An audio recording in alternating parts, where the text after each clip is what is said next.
दिल्ली के कांग्रेस प्रदेश अध्यक्ष चौधरी अनिल कुमार ने अरविंद केजरीवाल सरकार को कटघरे में खड़ा करते हुए कई सवाल उठाए। उन्होंने कहा कि अरविंद केजरीवाल जब सत्ता में नहीं थे तो वो तमाम तरह के सवाल राजनीतिक दलों पर उठाया करते थे, लेकिन अब उन पर सवाल उठ रहे हैं तो ना तो जांच होती है ना तो कोई कार्रवाई होती है और सिर्फ ये कह दिया जाता है कि जांच तो कराई जा रही है।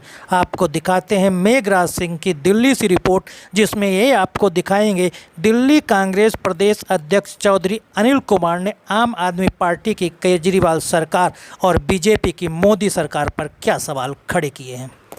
जिस तरह से दिल्ली की जनता को आश्वस्त किया था, विश्वास दिलाया था और उसमें जो बड़े वादे थे उसमें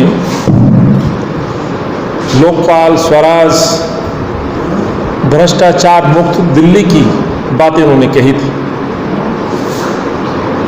उस समय को देखें तो अरविंद ने अपने को जिस तरह से दिल्ली की जनता के सामने प्रस्तुत किया था और इस वादे के साथ कि दिल्ली के अंदर एक ऐसा माहौल स्थापित करेंगे जहां पे राम राज्य की स्थापित होगी, यानी कि किसी को परेशान होने की आवश्यकता नहीं होगी, सबके काम घर पे बैठे बिठाए होंगे। कहीं भी किसी कार्यालय पे, किसी विंडो पे जाएंगे तो वहां पे कर्मचारी उनका अभिनंदन करेंगे, स्वागत करेंगे। किसी को 1 रुपये की वहां पर कोई अनुचित लेन देन नहीं करना पड़ेगा। इस तरह की तमाम बातों के साथ अरविंद ने दिल्ली की जनता के साथ वादे किए थे। अफसोस इस बात का है कि जहां बार बार अरविंद ये बातें करते हैं, उसके विपरीत पिछले 7 वर्षों से निरंतर आम आदमी पार्टी के शीर्ष नेतृत्व पर, और चाहे उनके इलेक्टेड एमएलएज हों या उनके पार्षद हों, पिछले 7 वर्ष से निरंतर ये आरोप उन पर लगते रहे। उनके ऑडियोज आते रहे हैं, वीडियोज आते रहे हैं।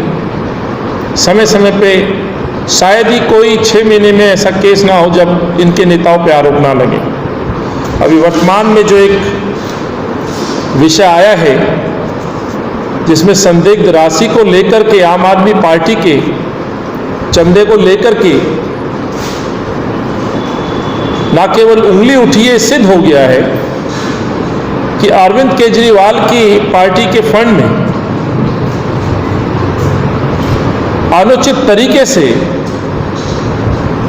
काफी लेन देन किया गया है, पैसे को घुमाया गया है। और ये पहली बार नहीं हुआ है, इससे पहले भी अरविंद और उनके नेताओं की जो एनजीओज में काम करते थे उन पे भी इस तरह के आरोप लगते रहे। लेकिन कल जिस तरह से 2 संदिग्ध लोग, जिसमें सुधांशु बंसल और मुकेश कुमार को दिल्ली पुलिस ने न केवल आरोपित किया है, विशेष तौर से कहा गया है कि आम आदमी पार्टी के खातों में चंदे के रूप में गैर कानूनी तरीके से फर्जी कंपनियों के द्वारा पैसे का लेन देन हुआ है। साथियों, मैं ये भी कहना चाहता हूं, ये लेन देन आज नहीं, काफी समय पहले ये लेन देन हुआ है। तो कई प्रश्न ऐसे हैं जिनके जवाब शायद अरविंद को देने चाहिए कि जो लोकपाल और स्वराज की बात करने वाला व्यक्ति आज यदि मुख्यमंत्री के तौर पे बैठा है तो दिल्ली की जनता को आकर के स्वयं से ये बताना चाहिए कि आखिर मामला क्या है।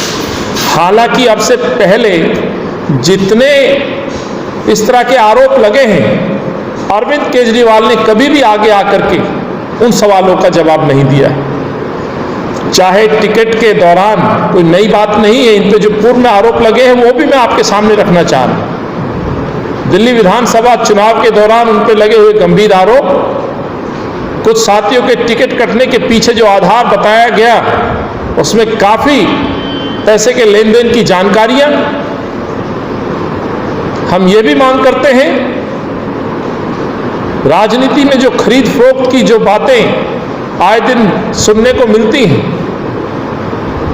तो 2020 में जो चुनाव हुआ उसमें जो लेन देन अनुचित तरीके से विधानसभा के चुनाव में हो, उसकी भी इनकी जांच होनी चाहिए। चाहे राज्यसभा चुनाव नगर निगम के टिकट, इनमें लगातार इस पार्टी के आरोप हम नहीं, इनके अपने नेता भी लगाते रहे। भ्रष्टाचार के मामले में एक और, जिसमें दिल्ली की सरकार और आम आदमी पार्टी के नेता जवाब देने से कतराते हैं, सवाल पूछा करते थे, तो भ्रष्टाचार का एक और मामला टैंकर माफिया के रूप में संगम विहार और द्वारका के अंदर भी निरंतर जारी है। उस पर भी अरविंद ने आज तक कुछ नहीं बोला है। देवली के जो विधायक रहे प्रकाश जरवाल, आप सभी देखते हैं, आपने जाना है, आपने रिपोर्टिंग भी की है, सब जानते हैं कि वहाँ क्या मामला है। टैंकर माफिया किस तरह से प्रकाश जरवाल के उत्पीड़न की वजह से एक टैंकर चलाने वाले उस साथी ने सुसाइड नोट में बकायदा ये कहते हुए कि उसका उत्पीड़न किस चीज़ के लिए, पैसे के लिए, पैसे की मांग, चुनाव से पहले काफ़ी मात्रा में वसूली करना, ये एक बड़ा रीजन रहा, कारण रहा।